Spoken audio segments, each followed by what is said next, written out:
Let me ask you something straight from the heart. Have you ever felt like there's a part of your faith you're not tapping into, like there's a deeper dimension waiting for you, but you just can't quite reach it no matter how hard you pray, no matter how much scripture you memorize, no matter how much you try to stay faithful? It feels like something is missing, like heaven is speaking, but you only catch fragments of the message, and you know there's more. You can feel it tugging at you in the quiet moments of your spirit. That's because there is more. There is a power, a secret, a gift that doesn't come from human wisdom or earthly learning, but from the Spirit of God himself. And it's been there from the beginning. When I tell you what Jesus revealed about speaking in tongues, it's going to shake you, because this isn't just about prayer. It's not just about words. It's about unlocking direct access to heaven, bypassing every barrier, every limitation, every doubt, and stepping into a place where your soul speaks the language of God. This is not theory. This is power, real, undeniable power that will transform your walk forever. Death is something that most people fear, avoid, or push to the back of their minds. But in truth, it is not the end of the story. It is the passage, the threshold, the doorway that leads to something beyond what the eyes can see and what the human mind can fully comprehend. For many people, death represents loss, sorrow, pain, and finality,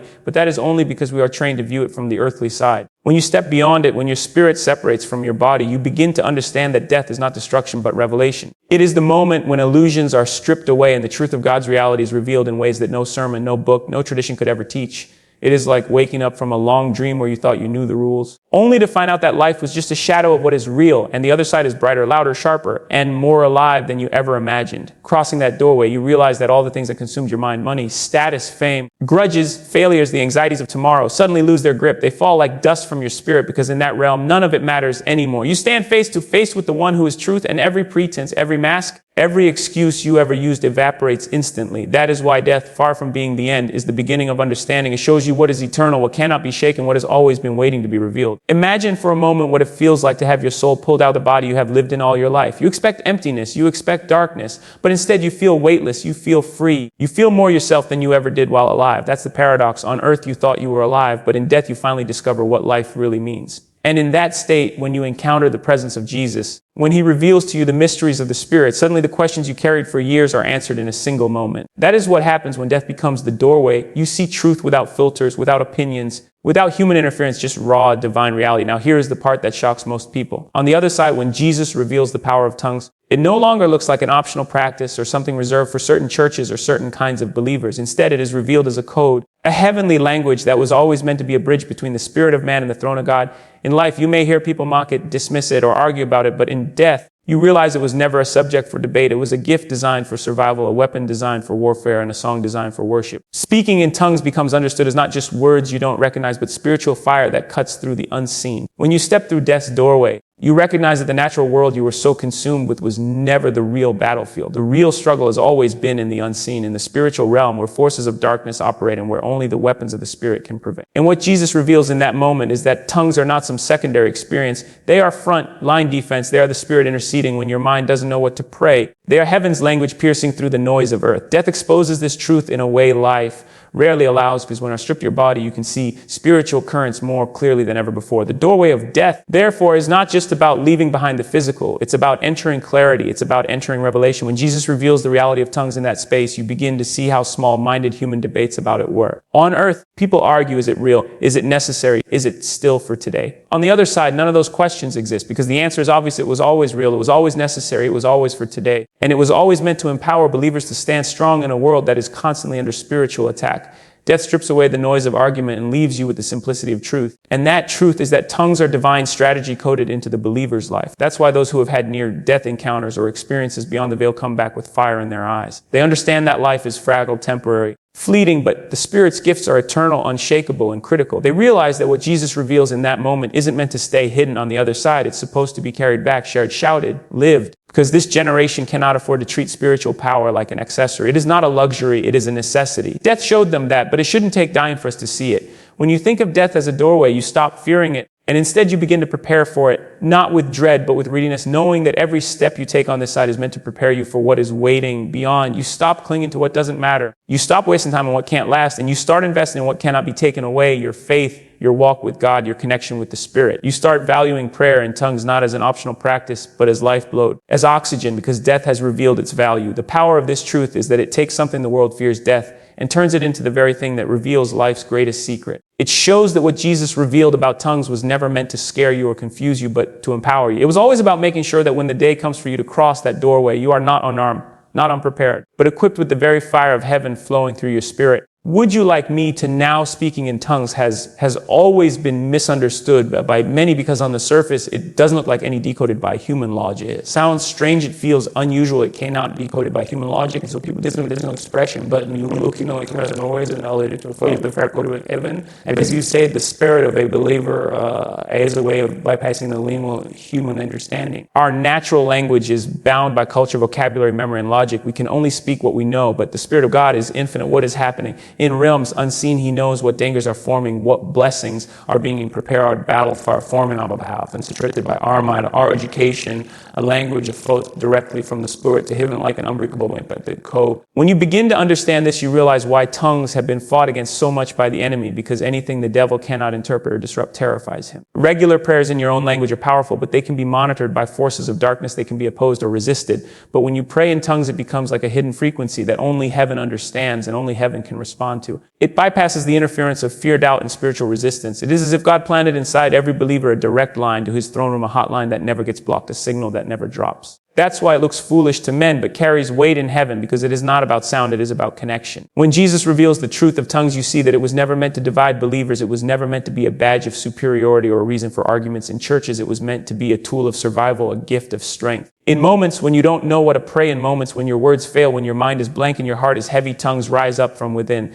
like rivers of living water, praying the perfect will of God, even when you cannot comprehend it. That is why Paul said that when we pray in tongues, our spirit prays, though our mind is unfruitful, because it is not about the intellect, it is about the spirit connecting to its source. Think of it this way: every code in the world can eventually be cracked, but heaven's code cannot, because it is powered by the Spirit himself. Every time you pray in tongues, it is like downloading heaven's strategies directly into your situation. You may not see immediate changes with your eyes, but in the spirit dimension, shift alignments take place, strongholds crumble, and angels are dispatched. That is why Jesus revealed its importance, because in the spiritual realm, authority is not shown by how much knowledge you have, but by how much connection you carry, and tongues are that connection. Now imagine you are in a battlefield and you are surrounded by enemies. If all your communication is open, they can intercept your messages and predict your moves. But if you switch to an encrypted frequency, they're blind. They don't know what you're saying. They cannot stop you. They cannot block your strategy, and you win not because you were stronger, but because you had better communication. That is what tongues do. They lock the enemy out of your conversation with God. That's why it is dangerous for a believer to ignore this gift, because ignoring it is like fighting a war without encrypted communication. It leaves you vulnerable, exposed, and predictable. And yet in this world where people pride themselves on intelligence, education, and logic, tongues remain offensive because they strip away human pride. You cannot boast in tongues you cannot take credit for, because it is not your wisdom, it is God's Spirit praying through you. That's why it looks foolish but carries fire, because what seems foolish to man is the wisdom of God. The reason many dismiss it is because they want control, but tongues teach you surrender. They force you to admit that you don't know everything, that your mind is limited, and that you need the Spirit's help. That humility is the very soil where breakthrough grows. For believers who embrace it, something changes in their prayer life. Instead of running out of words, they become like wells that never run dry. Instead of fearing, they find courage. Instead of confusion, they find clarity. Because when you pray in tongues, your spirit is strengthened, it is edified, it is built up like a battery being recharged. This is why Jesus revealed it in such a powerful way, because he wanted his followers to be fully equipped, not halfway equipped, not barely surviving, but fully armed in spirit. In the secret place, when you are alone praying in tongues, it may not feel like much at first, but in heaven it registers as power, it registers as fire, it registers as authority, and the unseen world responds to it. Demons tremble, chains break, atmospheres shift, because this is not human language, it is divine language. And the greatest part is that you don't need to be a scholar, you don't need to be perfect, you don't need to know every verse in the Bible to access it. You just need to yield to the Spirit and let him pray through you. When you look at it from this perspective, you begin to understand that tongues were not given for show, they were not given for entertainment, they were not given to spark debate, they were given as the purest way for a believer to connect with heaven without interference. It is heaven's language placed inside earthly vessels. It is the Spirit speaking mist that unlocks solutions, breakthroughs, and victories that your mind could never calculate. It is the reminder that God does not need your perfection, he just needs your surrender, so his Spirit can flow through you in a way that silences the enemy and strengthens your soul.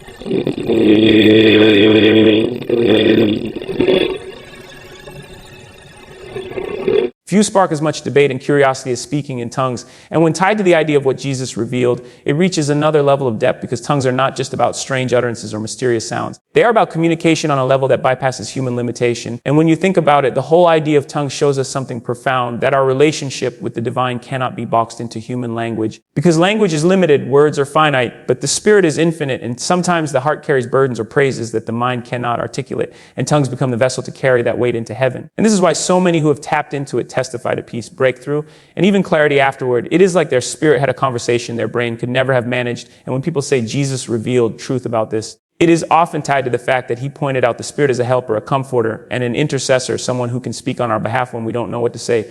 Because in weakness, the Spirit speaks for us. And tongues manifest that reality in action now. The controversy around tongues often distracts from its deeper meaning. Because so many argue whether it is real, whether it should be practiced, whether it ceased with the early church, or whether it still flows today. But at the heart of it, tongues remind us that human beings were never meant to rely on their own intellect alone when it comes to spiritual matters. Faith has always been about trust in what cannot be fully explained. And tongues are a perfect representation of that truth. They remind us that the Spirit does not operate according to rules set by man. And that revelation often comes in forms we may not understand at first, but later feel the impact of. And when you look closely, that is what makes it shocking, because it overturns the assumption that everything divine must be filtered through rational understanding. Instead, it tells us that God's ways are higher, and tongues are proof of that elevation. For many, speaking in tongues is about breakthrough in prayer. It is that moment when you run out of words, when your prayers feel repetitive, when your mind is heavy with worry. But your spirit refuses to stay silent, and suddenly words that aren't yours begin to flow. It feels unexplainable yet powerful. And people describe it as if chains start breaking in the unseen, as if doors begin to open in realms they cannot touch physically. And that is why testimonies of transformation follow it, not because of a formula, but because something beyond human logic was set into motion. And when Jesus said, ask and you shall receive, seek and you shall find, knock and it shall be opened, tongues fit into that pattern because they are a way of knocking when your natural voice is too weak, a way of asking when your vocabulary runs dry, a way of seeking when your understanding falls. Shows also carry the idea of unity and diversity. And that is not always emphasized enough, because when the early church first experienced it, every nation and language in Jerusalem heard their own tongue spoken, and that was not coincidence.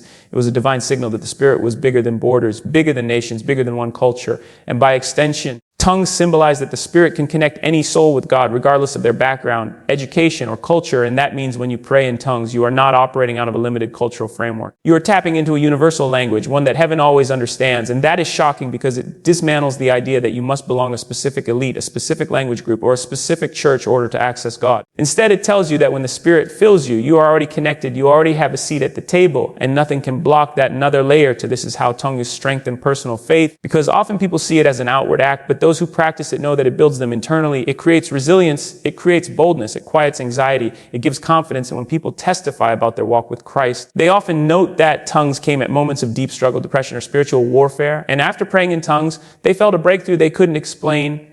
And that shows that it is not just for show, is not just noise. It is a tool for survival, a weapon for faith, and a source of inner strength. And when Jesus revealed the Spirit as the helper, this is part of that help: to pray when you can't, to carry your pain to God when you're drowning, to articulate groans that words can't capture. And that makes tongues not only shocking, but also deeply practical for real life. What people also miss is that tongues humble us. They force us to admit that we don't have all the answers. They remind us that the human mind cannot measure or control everything spiritual. In a world that glorifies intellect, degrees, and logic, tongues expose the limit of all of that. They put you face to face with the reality that God cannot be contained in man's wisdom. And that offends some but liberates others, because if access to divine connection was based on human genius, only the smartest would qualify. But tongues shatter that by saying anyone filled with the Spirit can access God's depth, and that equalizes the playing field, whether rich or poor, educated or not. Tongues give every believer a direct line, and that revelation shakes pride at its core. When viewed this way, speaking in tongues is not just about sound.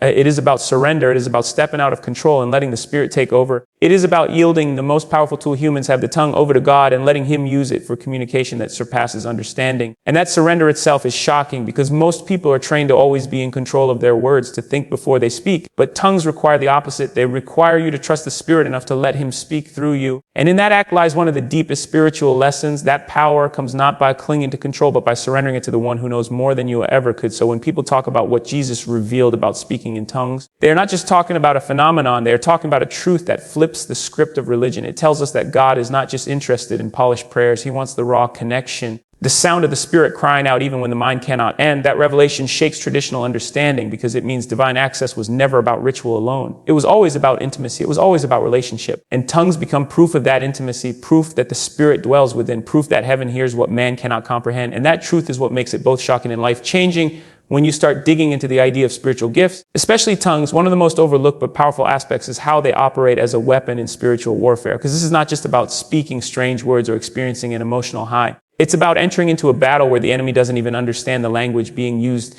against him, and that is the part that shocks people once they understand it. Tongues are not just prayer, but encrypted communication. A spiritual code that bypasses every interference, every scheme, every attempt by darkness to intercept your words. And when you realize that, you see why the gift has always been opposed so fiercely. Because if the enemy can't understand you, he can't stop you, and tongues ensure that your prayers hit the target without obstruction. The Bible talks about how the Spirit intercedes with groanings too deep for words, and tongues are the manifestation of that intercession. Because when you pray with your own understanding, yes, it is powerful, yes, it is valuable, but it is still limited by your perspective, by your knowledge, by your emotions.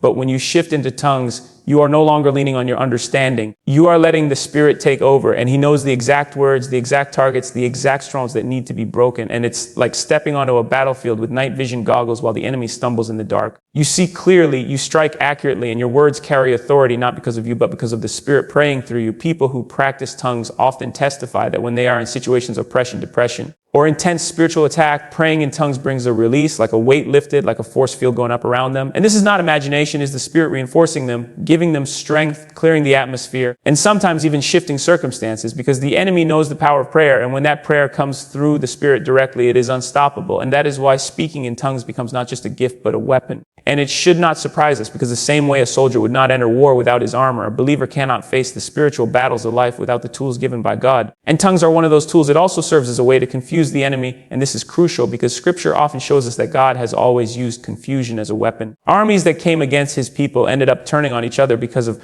divine confusion. Plans of the wicked fell apart because their communication broke down. And tongues continue that legacy, because when you pray in tongues, your communication with heaven is hidden. It is not decipherable. It is not exposed, so no spiritual enemy can intercept or manipulate it. And that ensures your prayers carry out their mission unopposed. And that security is what makes tongues such a shocking and powerful practice for believers. Another dimension is how tongues empower perseverance in battle, because often when people pray with their natural words, they grow weary. They run out of things to say, they repeat themselves, and eventually they stop, but tongues keep flowing. Tongues bypass the mental exhaustion. They bypass the limits of vocabulary.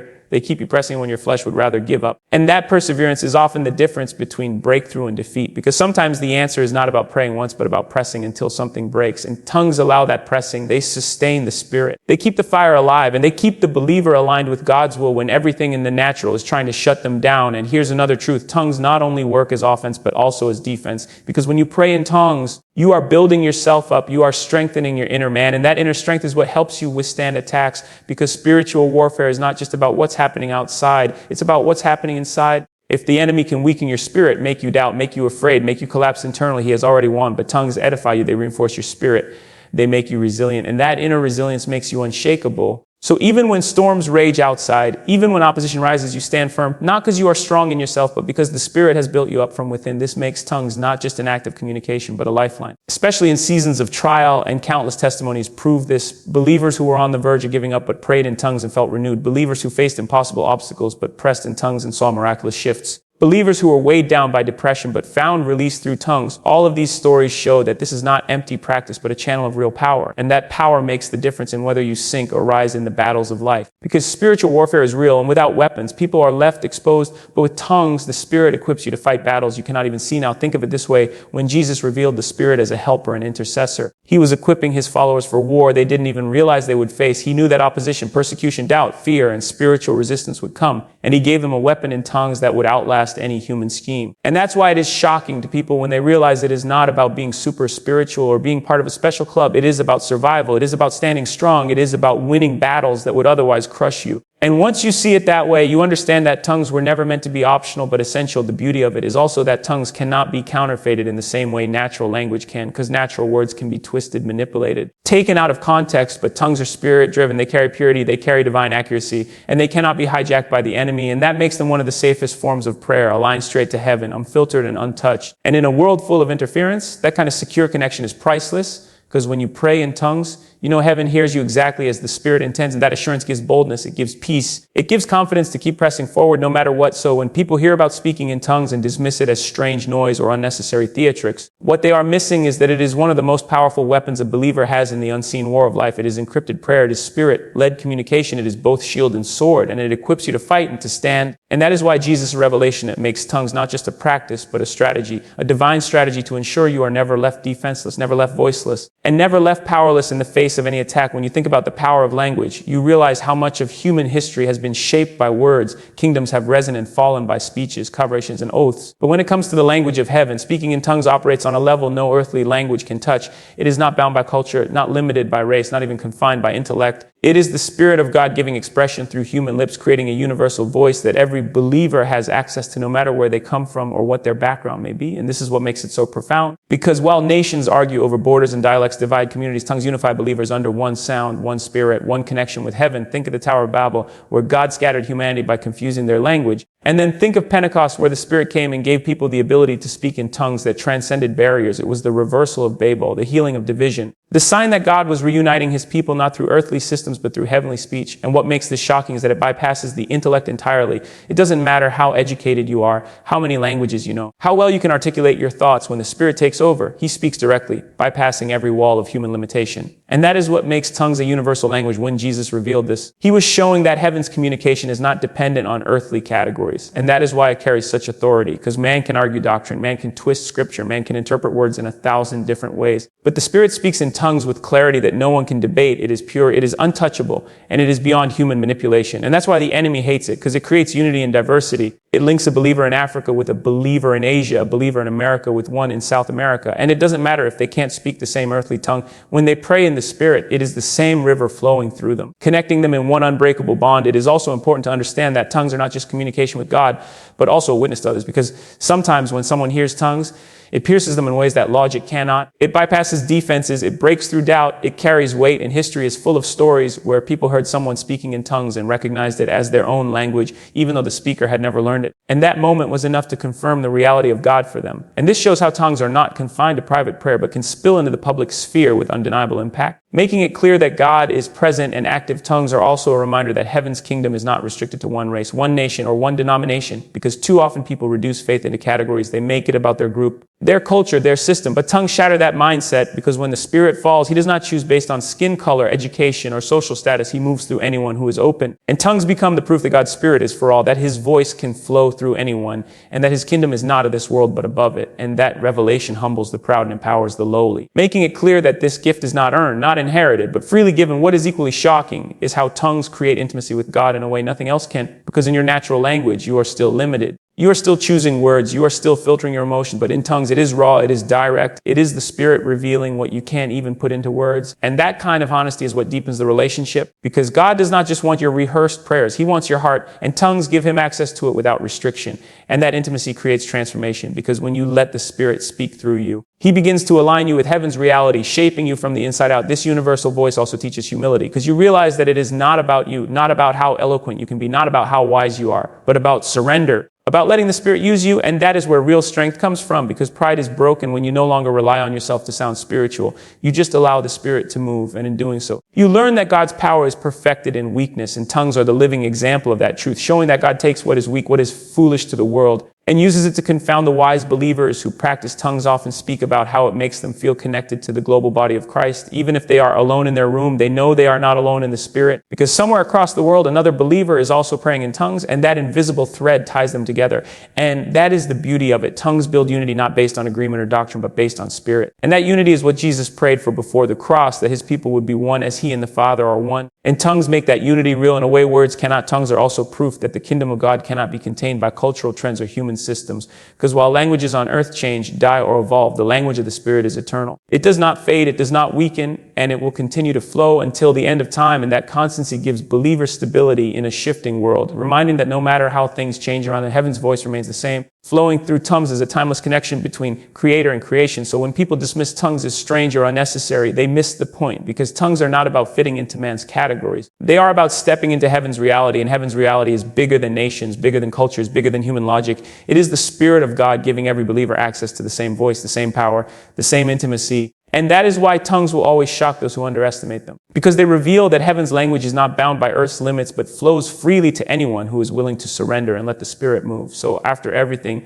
we've walked through together, after peeling back the layers of doubt, fear and misunderstanding, it comes down to this. Speaking in tongues isn't some strange ritual. It isn't some empty sound. It's heaven breaking through your human limits. It's the Spirit of God himself moving in you and through you. And when you realize that, when you stop worrying about what people will think, when you stop holding back because of pride or confusion, you step into a level of power that changes everything. You're no longer just praying words. You're releasing fire. You're no longer just asking for help. You're activating a direct line to heaven. And if Jesus revealed anything, it's that he never leaves his people powerless. He gave us a weapon, a language, a gift to fight battles we can't see and to stand strong when the world tries to break us. My prayer for you is simple, that you would not just hear these words, but carry them. That you would step boldly into the unknown and discover the beauty of God's Spirit working in ways your mind can't even explain. May you walk with fire. May you walk with courage. May you walk in truth. And may you walk in the language of heaven. Good luck on your journey. May you never doubt the greatness God has placed inside you. And from my heart to yours, thank you for listening. Thank you for opening your spirit. And thank you for being willing to hear what others might be too afraid to say.